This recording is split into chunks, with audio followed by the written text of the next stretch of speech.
Welcome everyone. This is what I'm going to be doing for 12 games, I think. I don't really have it planned out. Just a few games I'm going to be doing this for, but today it's going to be One Piece Awakening. Now, if you don't know what One Piece is, I don't know how to explain it. It's a pirate-based anime. Point is, this is a game about that, and it is relatively low player right now, which I'm just doing a review of it because why not? Now, I recently did reach max level in this, like a day or so before this audio recording, and I mean, I don't dislike the game. I like it, but it has its cons. It has its pros as well, but today we're just going to be going over the actual game itself rather than my opinion or anything about that. Well, I'm just going to start off with the islands. There are 8 islands in which you can level up on where there's quests and such. And then we have, what, 5 miscellaneous islands. These are either for, sellers and stuff. Uh, 2 of them are just random islands with trees and stuff. They don't really have much to do with the game. You have High Peak Island, which is the Three Sword style seller. You have the Giant Pillar Island, which is basically just 2 giant mountains in the middle of the ocean that sells the Blackleg style. And then you have the Devil Fruit Seller Island that allows you to buy devil fruits, obviously, for 250,000.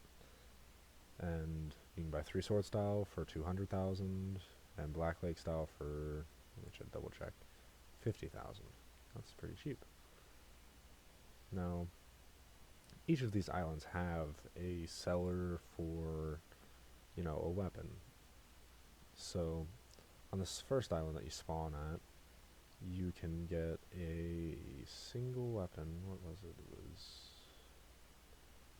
I believe it was a basic katana that you could get.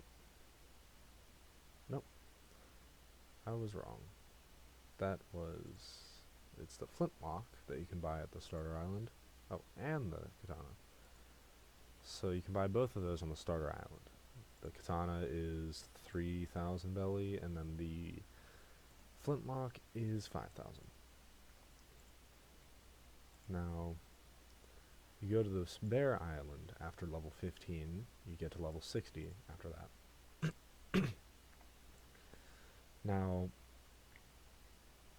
2 quests are here, one for the basic NPCs, another for the bears, or Bear King, and this...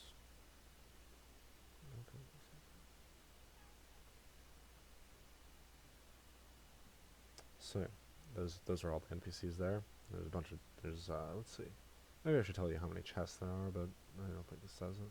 Oh, 13 trees and 8 chests. Again, I'm finding all of this based off of the Trello, which I usually do for most games.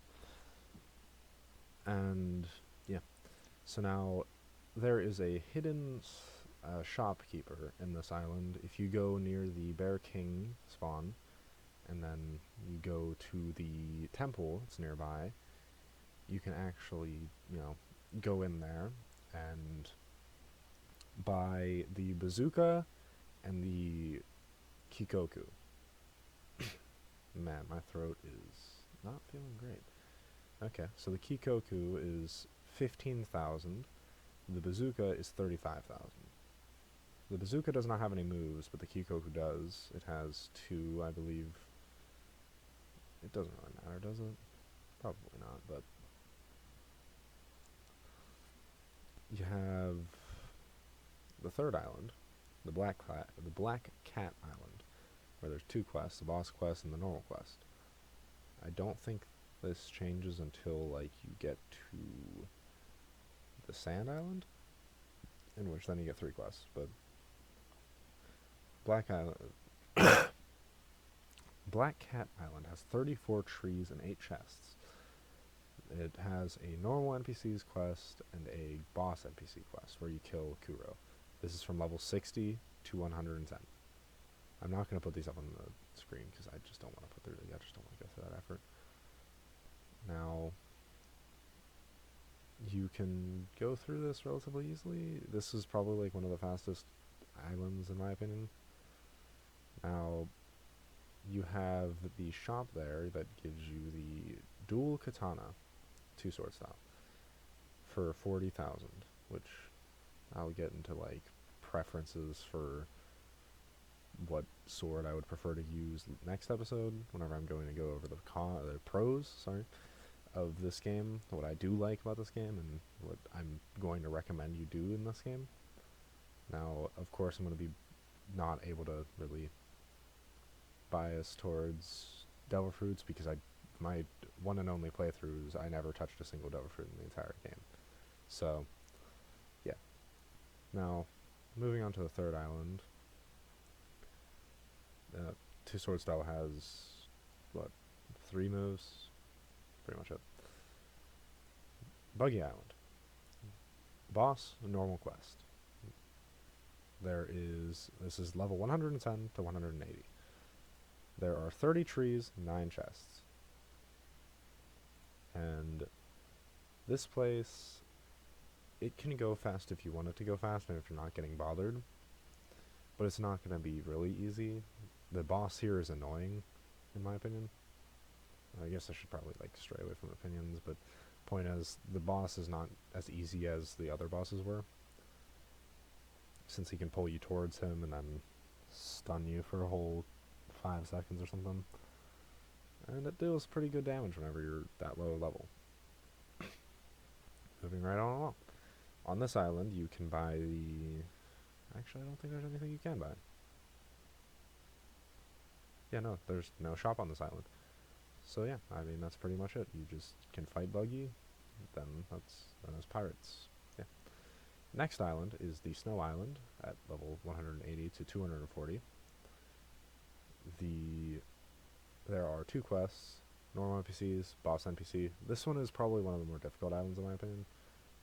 God, stop saying it, in my opinion, but this is probably one of the harder islands to basic grind on, because it's just very annoying. 22 trees, 12 chests. Now, you have the rapier seller here that has 3 moves. It costs 100,000. And other than that, there's not much else. It's a relatively annoying island to get through. After that, you have the Sand Island, or Alabasta. This is level 240 to 350. There are 3 quests here, compared to the normal 2. You have 2 quests for normal NPCs, and then a quest for the boss, Crocodile. He has the sand fruit, and as opposing the chop fruit that Buggy has, he has the sand fruit that's not in-game, but he has it, so I just don't understand it anyway. Point is, you're gonna need armament hockey if you're gonna fight him, unless you get a devil fruit that ignores it. So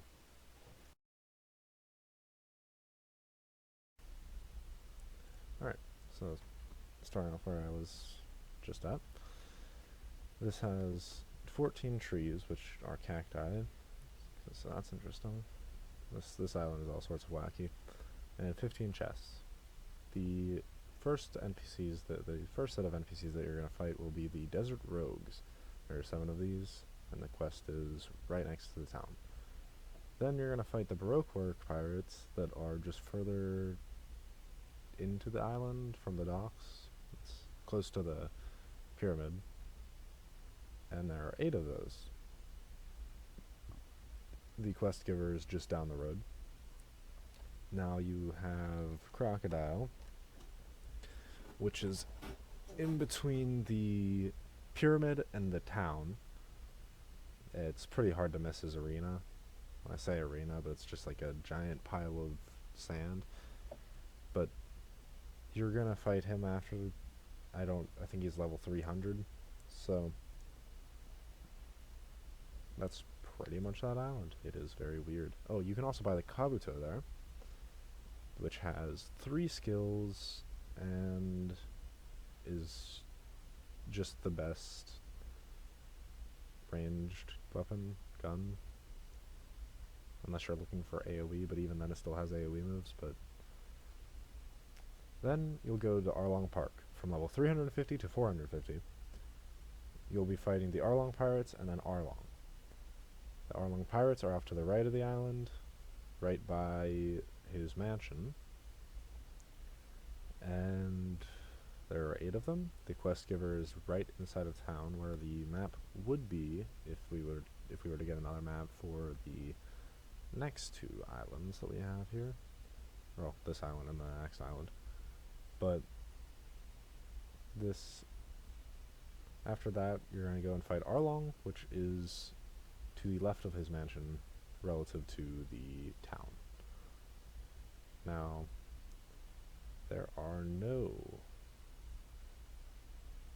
there's no shops here. So, aside from Arlong the boss, there's nothing too interesting there. And you could say the same for the Marine base. The Marine base is for level 450 to 600. There are 10 Marine soldiers. You get their quest by the docks, and then the boss is in the courtyard right at the top of the hill. His quest giver is right outside of his boss area. Now, I forgot to tell you how many trees there were in the previous one. So in Arlong Park there are 20 trees and an unmarked amount of chests. That's cool. Anyway, there are 18 trees and 10 chests in the Marine base. So after that, I'm going to try and rush through all the NPCs. Alright, you have the bandits. Level doesn't matter. Okay, it's just a bandit basic NPCs, level 1 to 15. You have the bears, level 15 to 60, you're going to be fighting these guys. Black Cat Pirates, you're going to be fighting those guys for, let's see, level 60, level 110. Buggy Pirates, you're going to be fighting these guys from level 110 to 180. Snow Monsters, you're going to be fighting these guys from level 180 to 240. Desert Rogues, you're going to be fighting these guys from, 265 to 275, I believe? Or 240 to 265, I believe. Or 260, one of those 2 numbers.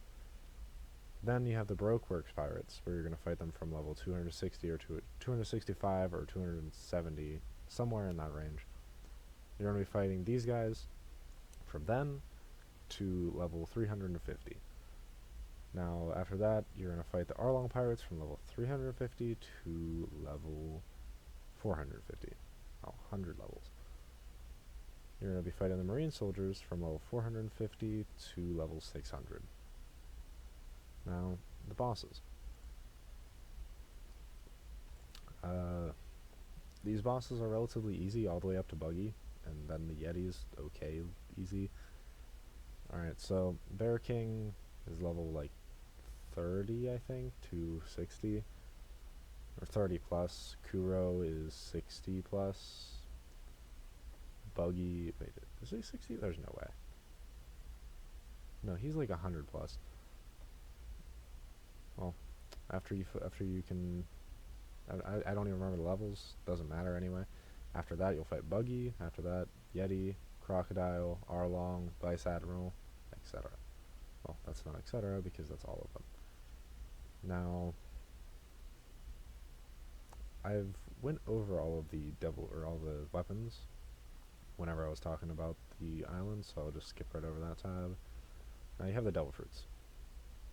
Personally, I don't have any preference on these Devil Fruits. I don't use them. Now, you can check out a tier list for this stuff. I don't really have a preference for this, but you have lightning, fire, ice, magma, light, spin, string, Bomb, Gum, Operation, Chop, Invisibility, and Phoenix. Now, there are what, 1, 2, 3, 5 awakened fruits. They are all of the Logio types. So that is, that's light, magma, ice, fire, and lightning. Those are the 5 that are awakened. It's just basically more damage, you get a transformation. That's pretty much it. Now, there are 2 types of hockey that you can get, that anyone can get in game. Armament hockey and observation hockey. Now, you get these from hockey books that you get from opening chests around the map. I don't believe that chests increase where you get the chest does not increase the chance for you getting the books.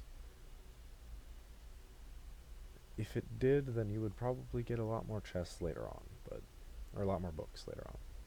Now, you can buy the Conqueror's Hockey with Robux. English, I can't speak it. It's not my first language. Anyway, this costs, let's check it out. Conqueror's Hockey costs 2,150 Robux without sale. Then you can also buy the Yoru, which is a Game Pass weapon. Or if you were a tester, you'd automatically get it. But becoming a tester is pretty rare in this game. So the other Game Pass would be the Devil Fruit Notifier. You get, notified, and then a little icon pops up on your screen where the Devil Fruit is. Pretty much it. 1,500 Robux. And then the Yoru is 1,000. Then you can also buy a random Devil Fruit for 850 Robux. Don't do it, not worth it. You can buy 100,000 Belly for 400 Robux. Again, not worth it. Never buy in-game cash on One Piece games, because 90% of the time it's not worth it. So, then you can also get 2 times the XP for 1 hour. Now, if you were to use 2 times the XP for 1 hour for like 2 days straight, you would be able to reach max level around that time. It's not hard. Now it just matters on how fast you want to do it. With stat resets, which this game allows you to reset your stats in game without having to pay Robux, without forcing you to pay Robux, so you can change your build anytime in game. You can buy it with 100,000 belly or 200 Robux. Which, this is why I said it's not worth it to buy the in-game cash with Robux, the 100,000 belly with Robux, because 100,000 belly can get you a stat reset, but you can buy a stat reset for 200 Robux, and that's just doesn't, those are not even. But yeah, point is, it's not really worth it. You can buy a Devil Fruit for what, technically 900 Robux, so that's a deal technically, but you can grind up 250,000 belly easily whenever you like reach a high enough level to the point where you're actually doing boss quests. But aside from that, that is pretty much everything. I recommend playing the game. Try it out at least. Just check the description down below. I'm going to put the link to the Trello, the link to the game, and that's pretty much it. I mean, thanks for watching, I guess. Like, that's it. Stop watching. Please. Go do something with your day.